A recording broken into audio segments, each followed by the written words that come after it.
Hello, folks. I'm back to continue the narrative of my comic collecting backstory. So thanks so much to those of you who watched my previous video and commented on it. I appreciate your interest. So where were we? I think we left off, it was circa 1986. I was a 15-year-old adolescent, and I had been collecting comics, right, for some time. 86 or so is when other interests took over, high school, and so forth. And as it turns out, I would not buy another comic for 25 years, as I mentioned. So this is about the last book I left off with, and I think in the previous video I commented that this was the last off-the-rack book that I could find in my stacks here. I've done one better than this. I knew there was something more recent than this one. Secret Wars 2, right? Another miniseries, book number 9. Surely, just for accuracy, surely this is has to be just about the last off-the-rack book that I have remaining in my house. This is about where the buying ended. March 1986 issue. Pretty sweet copy. So what happened then? High school, college, life, just I sort of lost interest in collecting anything, really. Just was doing other stuff. And I'm going to pick the story back up in 2012. So 2012, I was living in Rochester, New York. I lived in Rochester for about 4 years, from 2010 to 2014. So it's 2012. I'm married. At that time, I have 2 kids. At that time, my kids were age 3 and 5. And it's amazing, right? It's funny how having kids makes you think more about your own parents. My parents, I was in Rochester. My parents were still back in Georgia, where I grew up. And I started thinking about how I could start helping my parents streamline their lives as they were beginning to get, into the elderly years. And I thought, a good starting point to help them streamline their life would be to at least get my stuff out of their house.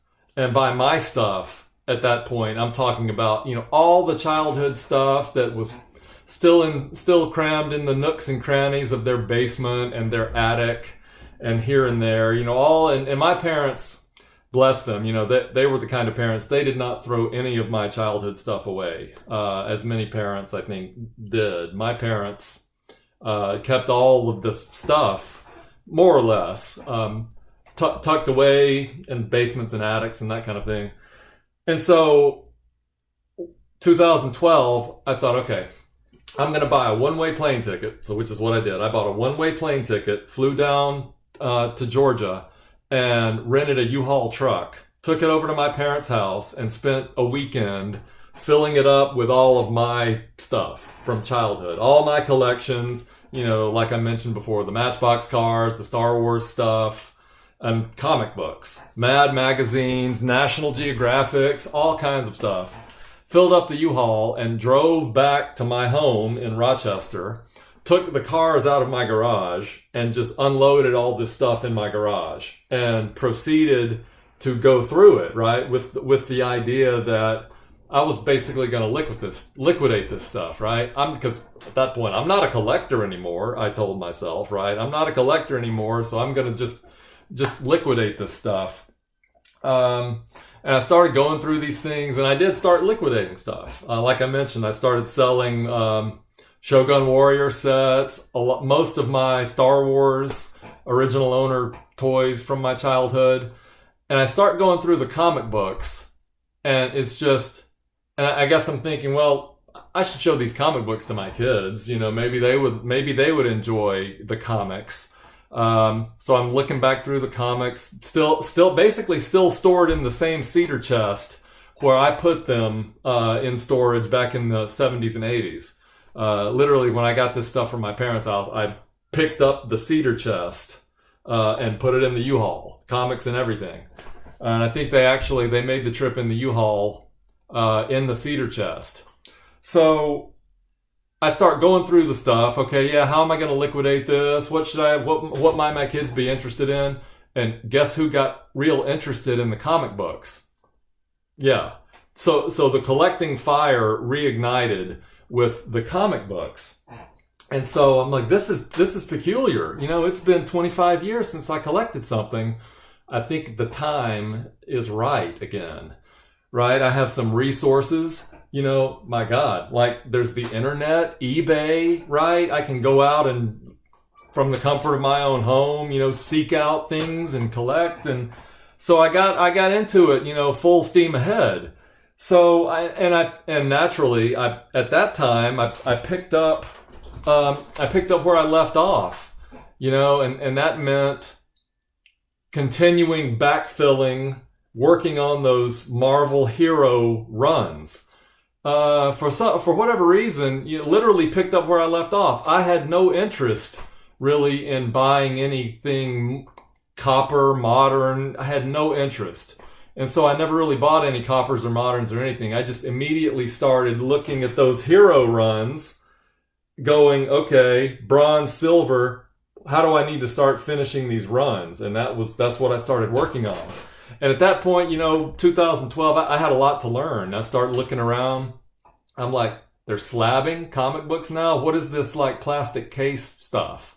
Had no clue, right? So, and that had been going on for a decade already. So I had to educate myself on that. Pressing, like what are we talking about? Restoration? So I had to get familiar with all of that stuff that had sort of come online, you know, in the last 10 or 20 years at that point. So that was an interesting learning curve. And I've got some opinions about all of that kind of stuff that in some subsequent video, I'm sure I'll ramble through. So I started thinking, where am I going to buy some books now, you know, and fill in these hero runs. So eBay, of course, I started buying a few things off eBay, but then I stumbled across a few online comic sellers that I became attracted to, like mycomicshop.com. Before I knew better, I stumbled across this place, Nucadia.com, bought quite a few comic books from Nucadia. That's another story, but so I was just buying like crazy at that point. And thankfully, in 2013, so about a year or 9 months to a year after I re-engaged with comic collecting, I stumbled across the CGC boards. You know, some of you I know are familiar with the CGC boards. I got into the CGC boards and started participating in that community and really enjoyed it. You know, really informative, and I still participate regularly there. That really helped educate me into the current, you know, comic scene. And that became the place where I started doing most of my comic buying at the time. It turned out to be, and still is, a really good place to buy comic books, the CGC boards. So again, I started working on Spider-Man, Daredevil, Tales of Suspense, Fantastic Four, back into the Silver Age. And the other thing I started, again, kind of picking up literally where I'd left off in 1986. Remember, I was into Mad magazine, and my parents had bought me those Mad comic books. And in 2012, those Mad comics that I showed you, you know, a handful of them, were the only Golden Age Mads, or the only Golden Age ECs I had as of 2012. And I didn't really have any interest, again, in buying newer Mad magazines. But I thought, hey man, this would be cool. There are 23 Mad comic books from the Golden Age. I have 5 of them. Let's work on that run too. So I started seeking out those early Mad comic books, and I liked the challenge of trying to find those Golden Age books in decent shape, and I started liking that challenge a little bit more than just filling in the Silver Age heroes. I'll come back to that point a bit later. But in terms of Silver Age heroes, I should say in 2012, when I started recollecting, and backfilling the runs, you know, the biggest books that I had in my collection from 86 were things like, you know, Iron Man #1 and Captain America #100. Those kinds of books. I didn't have, unfortunately, I didn't have any really big keys. Probably I didn't have them because they were even, you know, relatively speaking, they were expensive back in the 70s and 80s. So just had a few minor keys. I think the earliest, Spider-Man was my favorite. I think the earliest Amazing Spider-Man comic I had from the 86 holdover was, I think it was number 38. Turns out that one had color touch on it. You know, the stuff I was buying when I was a kid, you know how that era went. A lot of books that I had bought back in that day from those secondhand bookshops and stuff, you know, had little color touches and stuff on them. Which finding that out years later was kind of like, oh, that's kind of a bummer. But that's you know, that is the way it is. So I started backfilling the hero books, and within a couple of years, so from 2012 to, I would say, into the beginning of 2015, I had completed the Silver Age runs of X-Men, Daredevil, Tales of Suspense, you know, including all the big ones, you know, X-Men 1, Tales of Suspense 39. I had completed those runs. I was one book away from completing the Amazing Spider-Man Silver Age run. I was missing number 6, The Lizard. I should mention, the first book that I bought when I came back to collecting, so 2012, I realized, right, I'm going to start collecting again. Let's like backfill these hero runs. The first book I go out and buy, it was a CGC graded, I think it was a 5.0, Amazing Spider-Man #1. So started it back off with a bang. Most of these books that I'm now talking about, I no longer have to be able to show to you because, like I'll explain later, those books have gone by the wayside now. This would have been a lot more interesting for me to narrate for you if I had been doing it in real time. Like if I had been talking to you in 2012 and 13 about my thought process, I was into the hero runs, and then I could narrate into, you know, when my thought process started changing and I started getting out of those hero books. Now I'm just going to have to tell it to you all, you know, in retrospective view.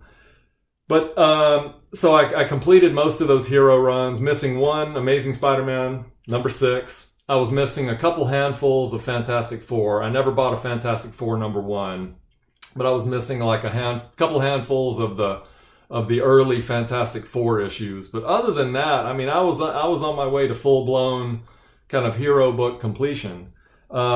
Dabbling again in the Mad magazine, in the Mad comic books.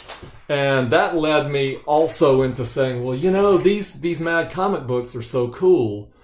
Let me try out some other EC titles. So I bought, I think the first other non-Mad EC I bought, this was again all going on kind of at the same time, 2012, 13. Let me try this book called Panic. So Panic was another EC title. It was EC's own Mad imitator from back at the same time period in the early 50s. So I started buying some Panics. And I started, you know, Jack Davis, like I mentioned, Jack Davis is the man. I'm like, man, Jack Davis did some cool stuff in some other EC titles. Let me check out some of that stuff. So I bought a few war titles like Frontline Combat, a couple of horror comics, Tales from the Crypt. And the more I bought of those things, the more attracted I was to them. The more I started getting into that kind of stuff, and the less satisfied I felt, relatively speaking, with the hero books. But I was collecting it all. I thought I was and I was at that time, 2012, 13. I was collecting it all. I was dabbling in a bunch of other themes that had caught my attention. Like I say, I was like kid in a candy store mode at this point.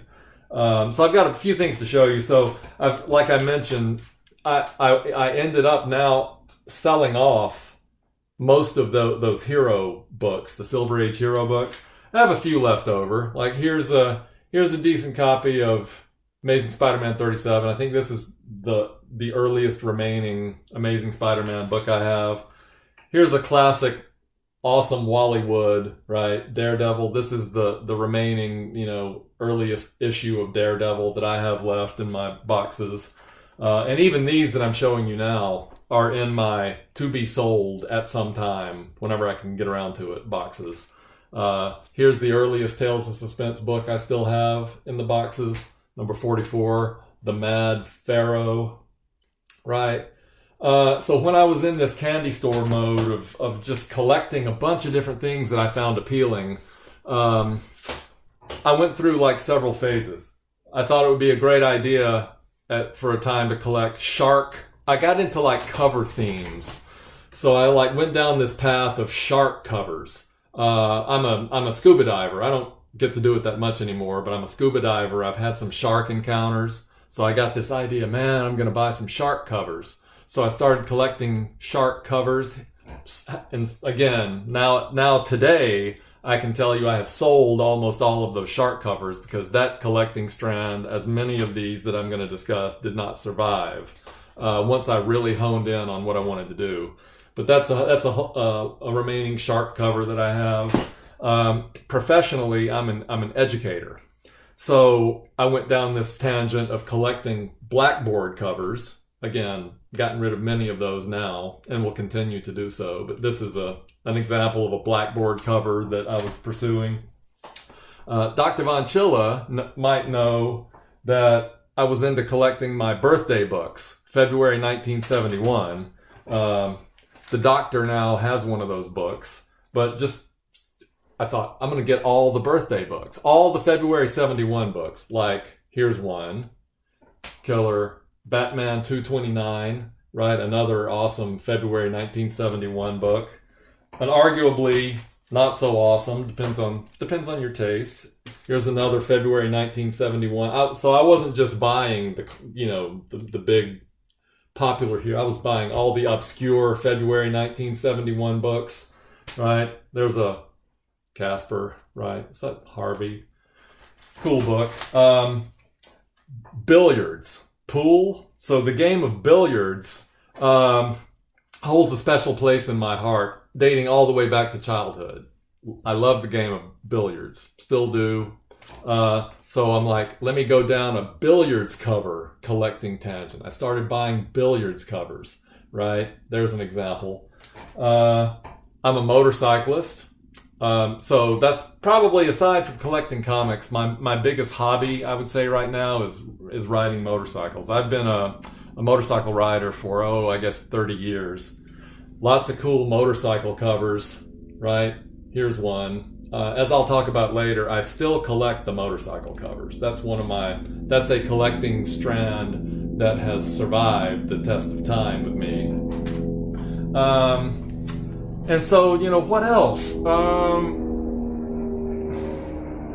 One other sort of sideline tangent. So, as I started buying more of those ECs early on, and a few of the horror titles and this kind of stuff, I can't remember where I initially read about this, but I got really fascinated by the whole history of comic censorship back in the 50s. Seduction of the Innocent, all that kind of stuff. I got really fascinated with that whole era in terms of history. So, of course, being the natural completist tendency person that I am, I decide, man, that would be cool. Try to collect all of the Sodi books, right? All the books that were referenced in Seduction of the Innocent. Picked up a copy, of course, of Seduction of the Innocent. This is one of the early editions without the bibliography, if you know what I'm talking about. I was so interested in that censorship stuff, right? This is essentially the British corollary to Seduction of the Innocent, right? Parade of Pleasure. You'll see Overstreet, mention books that were used in Parade of Pleasure.